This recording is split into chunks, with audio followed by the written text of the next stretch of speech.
With an expertise in merger acquisition strategy, BMS has become one of the largest hospitals in the world, and we believe that it is now the time for BMS to harvest on its past investment as well as to create potentially sustainable growth in the future. Today, our team initiated a buy recommendation based on a target price of 28 baht, representing 17% upside from the Thursday close. The reason why we initiate a buy recommendation based on these four catalysts: first, the favorable market dynamics; second, a strong competitive positioning; third, solid financial performance; and lastly, an upside potential with a limited risk. Now, we would like to take a step back and talk about the company overview. BMS has market capitalization of 370 billion baht. It also runs a complete supply chain with the world-class standard.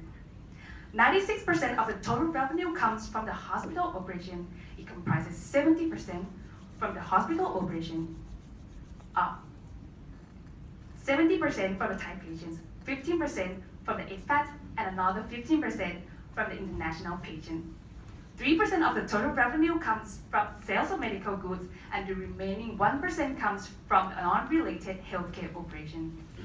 BMS has expanded its network until it has 47 hospitals, which has significantly driven its revenue over the years. Now the question might be raised: will BMS be able to maintain its growth in the future? From the industry side, favorable market dynamics will support BMS's growth going forward. There are three key points to this part, which are a demographic change, growth in health insurance market, and Thailand medical tourism. Let's start off with the demographic change. First, the middle class income for Thai is expected to grow at 5% CAGR over the next 5 years. This will encourage more frequent health checkups, a longer length of stay, and will also drive patients from the overcrowded public hospital to private hospital. And second, Thailand is now an aging society, and the percentage of elders will continue to rise even further. This will benefit hospital in terms of an increase in number of patients, a high spending per patient, as well as opening up a new business opportunity. Moving on to the health insurance market. This market is expected to grow at 6.7% per year due to a more health consciousness, rising in income, increase in medical costs, and a more S&C package from the insurer. As a result, private hospital will be able to expand its customer base to a low-income patients. And evidently, BMS has already seen an increasing trend in interest-based patients over the last few years. Lastly, for the medical tourism, we expect to see an increase in medical tourists to Thailand, which will be mainly driven by Chinese and CLV patients, resulting from a mismatch in demand and supply for hospital in the country. And Thailand is the best place for them to come because it is a top tourist destination with a high quality of medical care, a lower cost, and the support from the government. This will push Thailand medical tourism to grow at 10% per year. These three key factors from the market will have potential to support BMS improvement in utilization rate in the long run. Next, we will go through BMS strong competitive positioning that will further support its growth in the future. So first, let's take a look at private hospital market in Thailand.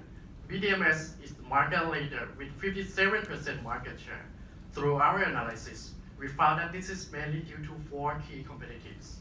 First, the company emphasizes on expanding its hospital network across Thailand, as you can see from the increasing proportion of the income from the upcountry area.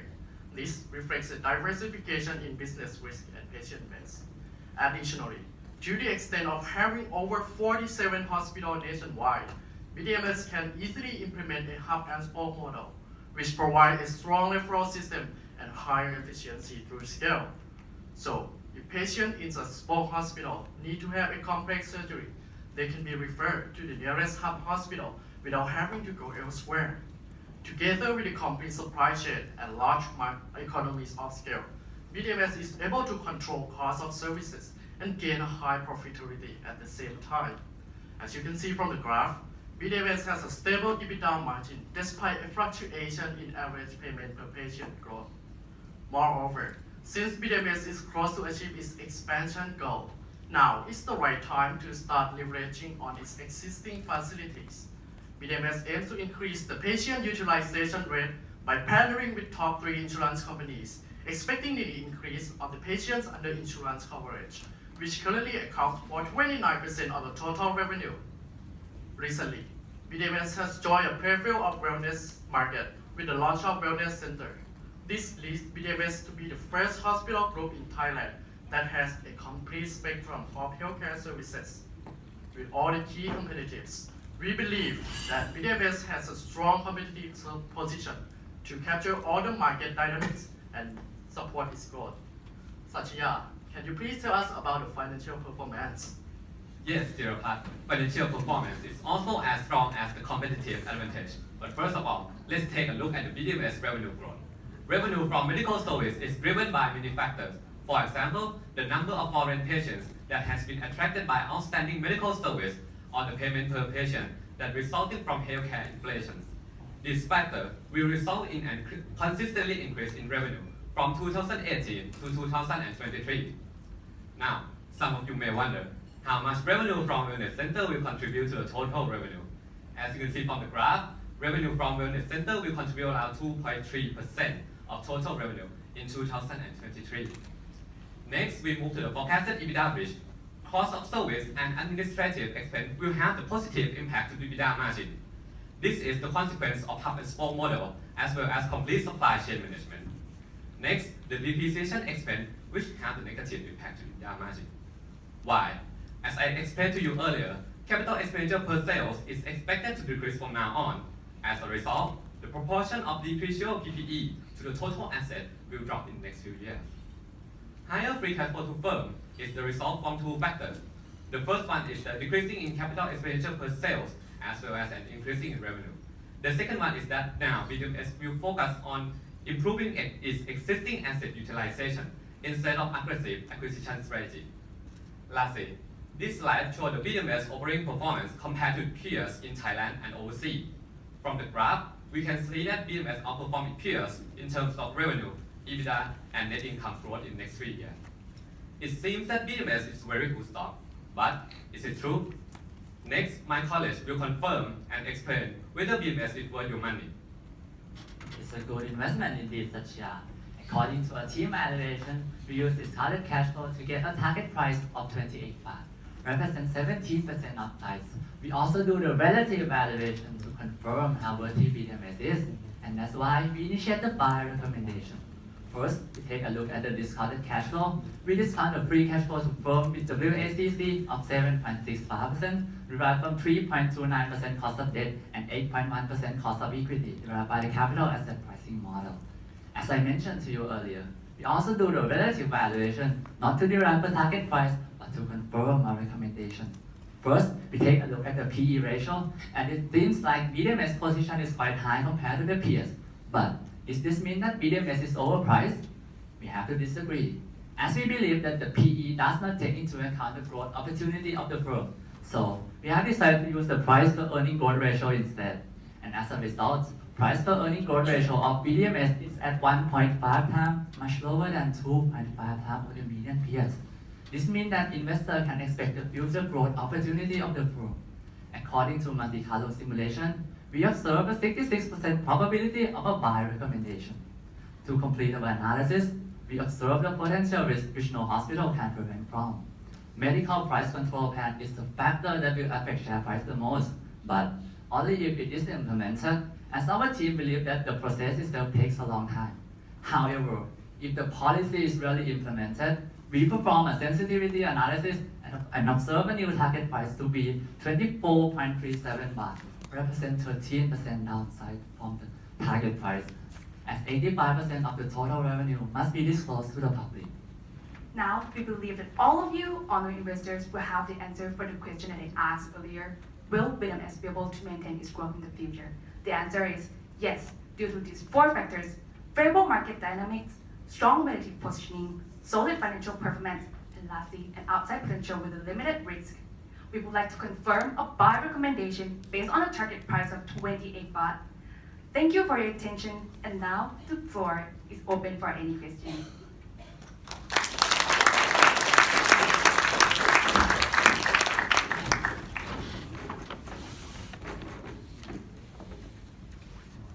I'll go first. I think there's an elephant in the room here. Can you go back to the slide where you do the EBITDA margin analysis? You mentioned very clearly that the depreciation has negative impact to EBITDA margin. Do you know that EBITDA margin what EBITDA stand for? Yes, EBITDA. Yeah, it's before interest and tax and depreciation, right? So depreciation should not have negative impact to the EBITDA margin. A bit because the proportion of depreciable PPE will decrease over time.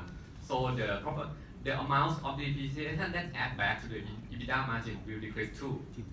So it's the reason why the the depreciation has a negative impact to the EBITDA margin. Okay, I will not argue with you on that, but I encourage you to double check on that. And my real question here is that you forecast double-digit growth, 10 to 12%, 13%. Can you tell me the breakdown of that growth? How many new hospitals do you assume that they will acquire or expand, whether it's greenfield or brownfield?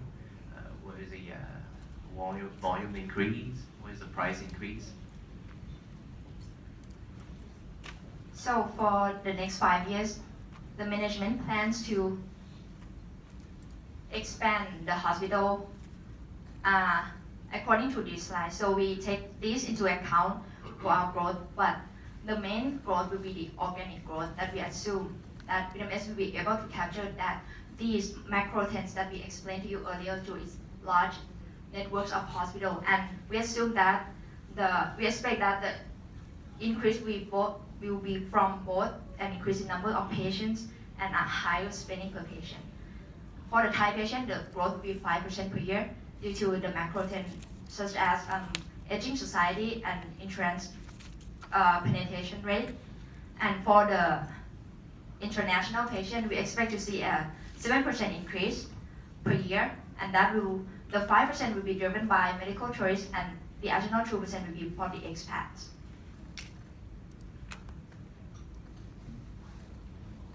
I have similar question to what was asked earlier. So can you go back to the slide where you show the growth rate in revenue?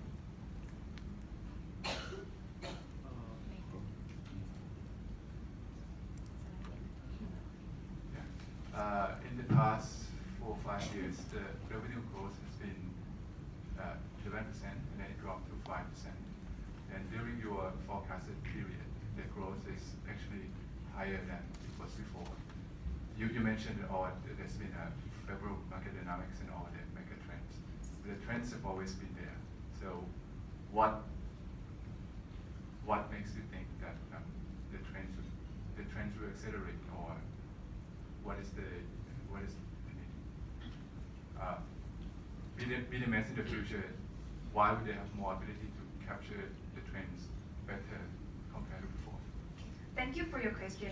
I would like to state about the past first. So as you can see, in 2017, there's a drop in the growth of the revenue. This mainly comes from the decrease in the oil price. So it affects the number of the UAE patients. However, from now on, we think that BDMS will focus more on the CLMV patients as well as the Chinese patients. This is mainly due to the strategy that BDMS has. Now, BDMS has the Ping An Doctor strategy to attract more patients from China. So in the future, we see that BDMS has already expanded enough to be able to leverage on that for growth in the next 5 years. And the strategy to improve the utilization rate will be the main growth driver for BDMS in the future. Why do you think long-term growth would be organic growth? Why do you think? According to the management guidance, they said that there will be the slowdown in the expansion plan. That's why we expect that there will be less hospital to expand for the BDMS.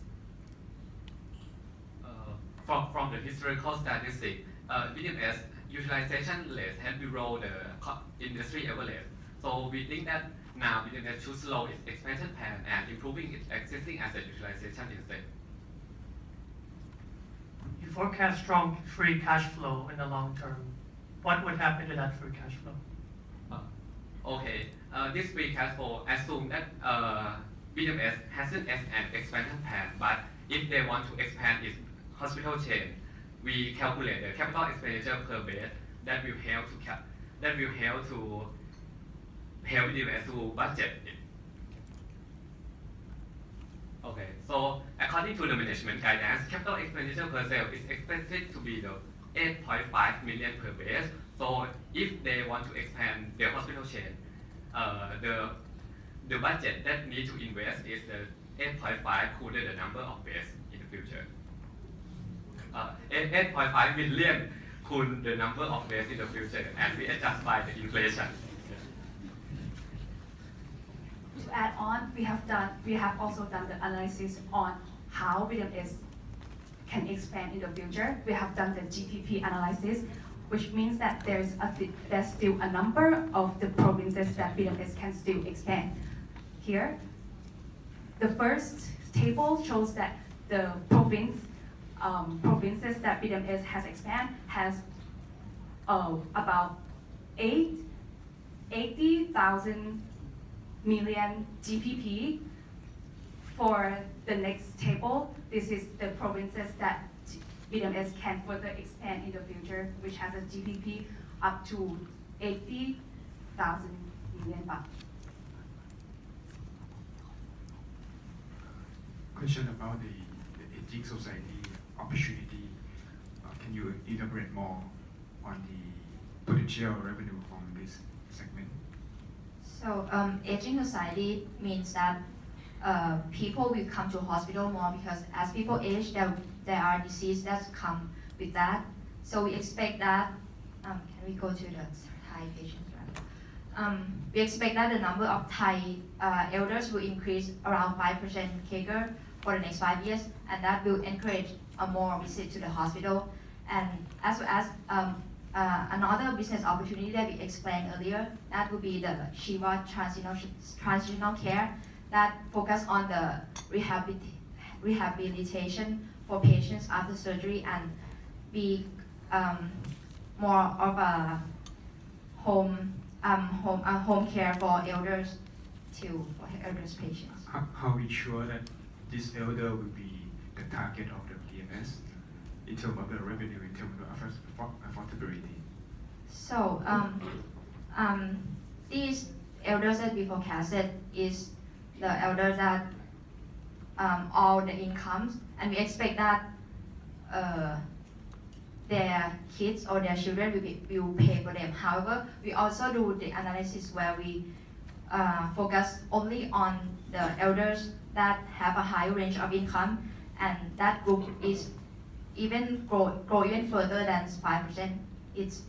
There are growth 10% of elders with a high income.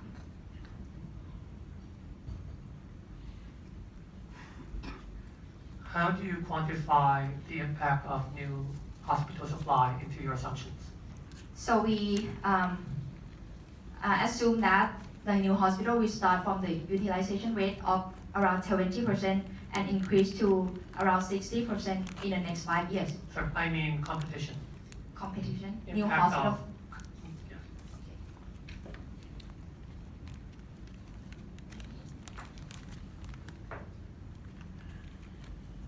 Can you repeat the question again? How do you quantify the impact of competition, new hospital supply, impact competition of new hospital supply? For now, as we have done the research, there's some hospital that has been growing in this period. However, we think that BDMS still can maintain the leader of the industry because of its competitive positioning, such as the full supply chain and the cost rationalization that BDMS can take the advantage from this. So we think that even though there's the small competitors coming into the industry, the impact to the BDMS will be minor.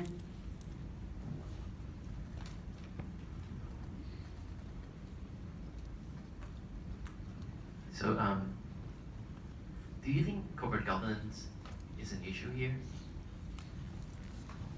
We have done the corporate governance assessment, and I would like my friend to explain it. So for the latest deal, we consider that this is a personal issue because they don't do it. The time is up for the Q&A now. Thank you very much, Tracy.